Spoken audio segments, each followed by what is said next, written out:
Welcome to this week's Supply Chain Update, brought to you by Phoenix International. The Red Sea, through which 12% of global trade flows, remains a zone of heightened security risk due to ongoing attacks by the Houthi militia from Yemen. These attacks have prompted shipping companies to reassess their navigational strategies. Shipping companies have adopted different approaches, with some totally avoiding the Red Sea and using the Cape of Good Hope route, and some only rerouting part of their vessels while planning to increase Red Sea sailing again. This is happening in the context of the U.S.-led Prosperity Guardian operation. The rerouting towards the Cape route has had significant effects in terms of cost and time, and many companies are trying to balance safety concerns with the need for efficiency and timeliness. The situation is expected to result in a substantial rise in freight rates, further exacerbated by the upcoming Chinese New Year, a period traditionally marked by a surge in shipping demand. Malaysia has imposed a ban on vessels operated by Zim Integrated Shipping Services and those flying Israeli flags from docking at its ports. This action is in response to the conflict in Gaza.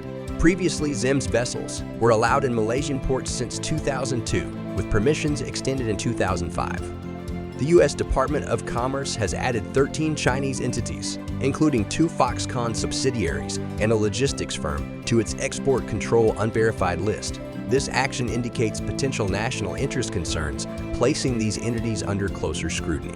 These entities now face potential supply chain impacts and increased caution from U.S. exporters. They have 60 days to clarify product end uses to avoid stricter restrictions. Mexico's Port of Ensenada will charge a $5 tax on containers starting in 2024. The tax aims to fund road maintenance due to heavy container traffic. Industry professionals express concerns about potential adverse effects on nearshoring opportunities in Mexico. A logistics company achieved a milestone by transporting radioactive nuclear power equipment from China to Germany. This first international shipment of its kind involved a complex land plus air plus hazardous material service. The operation showcases the company's capability in specialized transport, particularly under China's Belt and Road Initiative. Dalian, after dispelling acquisition rumors of LA.me, is downsizing its food delivery operations in 30 Chinese cities. This strategic shift comes as regional agents face contract uncertainties by year-end. Dalian's food delivery service, launched in 2021, struggles against established local business habits despite investments. The Port of New Orleans receives a $73.77 million federal grant for the Louisiana International Terminal project, aiming for a 2028 completion. This terminal, set to handle $2.2 million annually, is part of a public-private partnership enhancing port capabilities.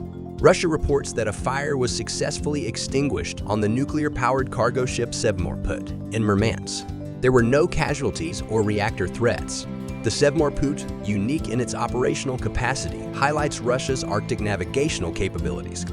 Port Houston experiences varying trade trends, with a 16% drop in containerized imports, but a 9% rise in loaded exports in 2023. Despite a decrease in general cargo and steel auto imports surged, the port's total tonnage decreased by 9%, but it continues adapting to changing trade dynamics.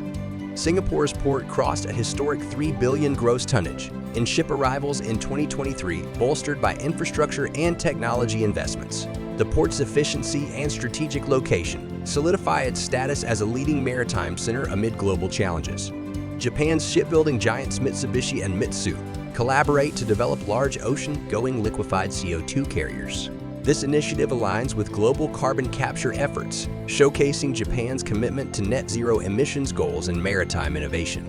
And that concludes our update on the global supply chain. Thank you for joining us. We will continue to monitor these developments and keep you informed. You can follow us on LinkedIn and YouTube for more supply chain related updates.